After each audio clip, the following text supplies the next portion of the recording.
இன்றே டவுன்லோட் செய்து உங்கள் ஃபேவரட் ஷோக்களை என்ஜாய் பண்ணுங்க.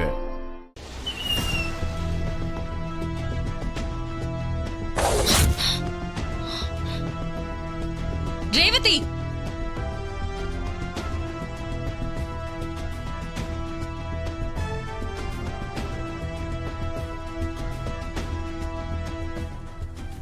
உனக்கு என்ன தைரியம் இருந்தா ராத்திரி நேரத்துல இவன் கூட வந்து பேசிக்கிட்டு இருப்ப?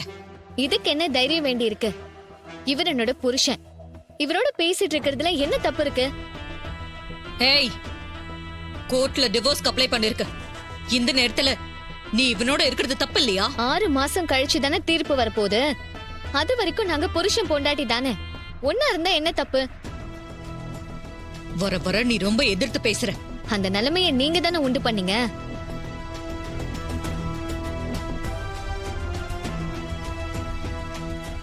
சந்திரா, சந்திரா, சந்திரா, ஏய் சந்திரா,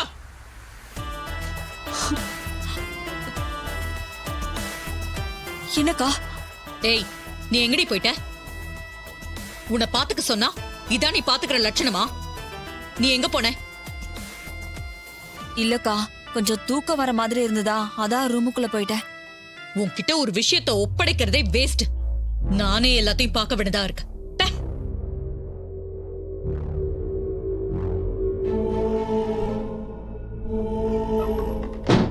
இவ ஒருத்தி நம்மள நிம்மதியா தூங்க விட மாட்டேங்கிறாளே.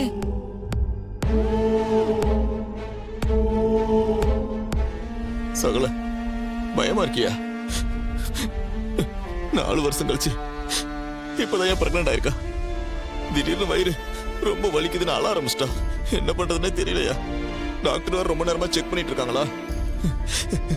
பார்த்து என்ன சொல்லுவாங்களோன்னு ரொம்ப பயமா இருக்கியா? பயப்படாதீங்க, அவங்களுக்கு எதுவும் ஆகாது. டாக்டர் தான் பார்த்துட்டு இருக்காங்களா, எந்த பிரச்சனையும் வராதுங்க. வராதுல்ல? இவங்க ஹஸ்பண்ட் வர சொல்லுங்க. Okay doctor.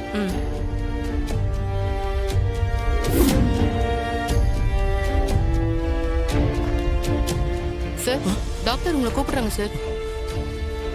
சகல பயப்படாம போங்க.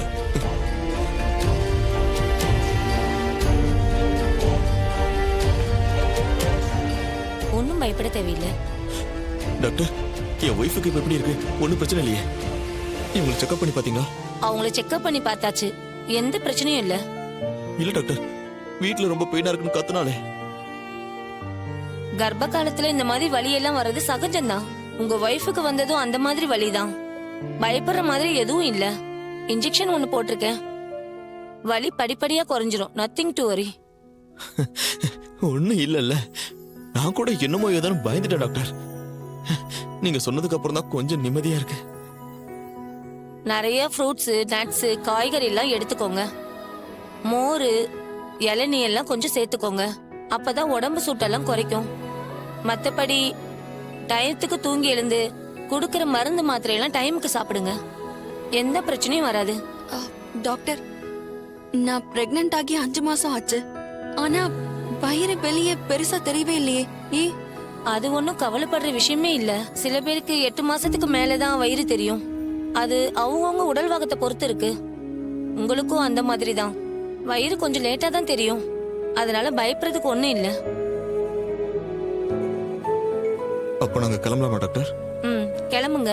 ஒய்ஃபை மட்டும் கொஞ்சம் பத்திரமா பாத்துக்கோங்க. சரிங்க டாக்டர், வாரோம் நீ போலாம். Thank you doctor. வரோம் டாக்டர், வா வாங்க. போலாம். ரோக, ஏன் ஒரு மாதிரியா இருக்க? அதான் டாக்டர் எதுவும் இல்லைன்ட்டாங்களே, அப்புறம் என்ன? நான் அதை நினைச்சு கவலைப்படலங்க. அப்புறம் வேற என்ன பிரச்சனை?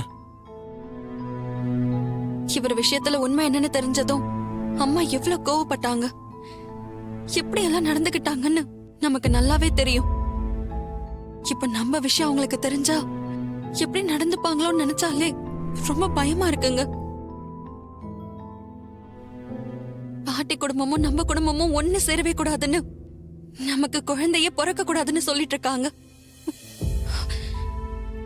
அவங்களுக்கு மட்டும் உண்மை தெரிஞ்சா கோவத்துல என்ன பண்ணுவாங்கன்னே சொல்ல முடியாது. அத நினைச்சாதாங்க ரொம்ப பயமா இருக்கு. எனக்கும் அந்த பயம் இருக்கதான் செய்து ரோகிணி. 4 வருஷம் கழிச்சு நமக்கு குழந்தை பாக்கியம் கிடைச்சிருக்கு. அதை நினைச்சு முழுசா சந்தோஷம் கூட பட முடியல. வெளியே யாருக்கிட்டையும் சொல்லவும் முடியல. சத்தியமா சொல்றேன் சகல, எங்க நிலைமை வேற யாருக்கும் வரக்கூடாதியா. ஏங்க தினம் தினம் நம்ம இப்படி பயந்து சாக்குறத விட துணிஞ்ச அம்மா கிட்ட எல்லா உண்மையும் சொல்லிட்டா என்ன? அதான் எனக்கும் சரின்னு படுது ரோகிணி. பேசாம அத்தைக்கிட்ட எல்லா உண்மையும் சொல்லிடலாம். அவசரப்பட்டு அந்த மாதிரி எதுவும் செஞ்சிடாதீங்க. சகல, வேற என்னப்பா பண்றது? இவ்வளவு நாள் இந்த விஷயத்தை எப்படியோ மறைச்சிட்டோம். இன்னும் கொஞ்ச நாள்ல நாம சொல்லனாலும் வயிறு காட்டி கொடுத்துருமேப்பா. அதுக்கு முன்னாடி நாமளே சொல்லிட்டா நல்லதுன்னு நினைக்கிறேன்ப்பா. நீங்க சொல்றதெல்லாம் கரெக்ட் தாங்க, ஆனா அதுக்கான நேரம் இது இல்ல. என் விஷயத்துல உண்மை தெரிஞ்சதால அத்தை ரொம்ப கோவமா இருக்காங்க. இந்த நேரத்துல உங்க விஷயம் தெரிஞ்சுன்னா கண்டிப்பா பிரச்சனை பெருசாதான் ஆகும். கொஞ்சம் பொறுமையா இருங்க, நேரம் வரட்டும், பார்த்து சொல்லிக்கலாம். அவசரப்படாதீங்க. சரிப்பா, நீ சொன்னா சரியாதான் இருக்கும். கடவுள் மேல பாரத்தை போட்டு என்ன நடக்குதுன்னு பாப்போம். சரிங்க, போல வாங்க. வரோக.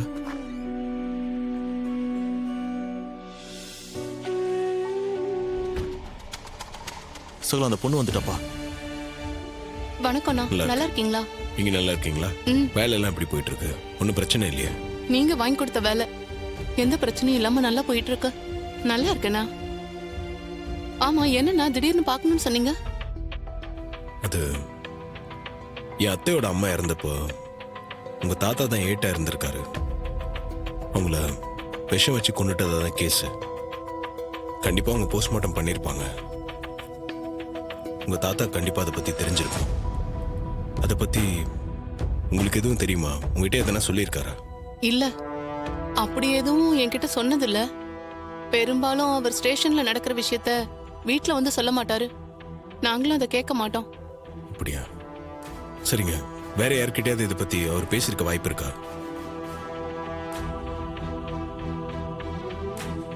ஏம்மா, கொஞ்சம் நல்லா யோசிச்சு பாருமா. அப்படி யாராவது ஒருத்தங்க இருக்க போறாங்க. நீ சொல்ல போற அந்த ஒரு விஷயம் எங்களுக்கு ரொம்ப உதவிகரமா இருக்குமா? அண்ணா, தாத்தா சர்வீஸ்ல இருக்கும்போது ஒரு லேடியோட பழக்கம் இருந்துச்சுன்னு சொல்லுவாங்க. என் காதுக்கும் அது அரசல் புரசலா வந்துச்சு. அவங்கள மனைவி ஸ்தானத்துல வச்சு பாத்துக்கிட்டதா சொல்லுவாங்க. ஒருவேளை அந்த லேடி கிட்ட அந்த விஷயத்த பத்தி சொல்லிருக்கலாம். எதுவும் கன்ஃபார்மா தெரியாது, ஒரு யூகமா தான் சொல்றேன். அப்படியா? சரி, அவங்க யார் என்னன்னு உங்களுக்கு தெரியுமா?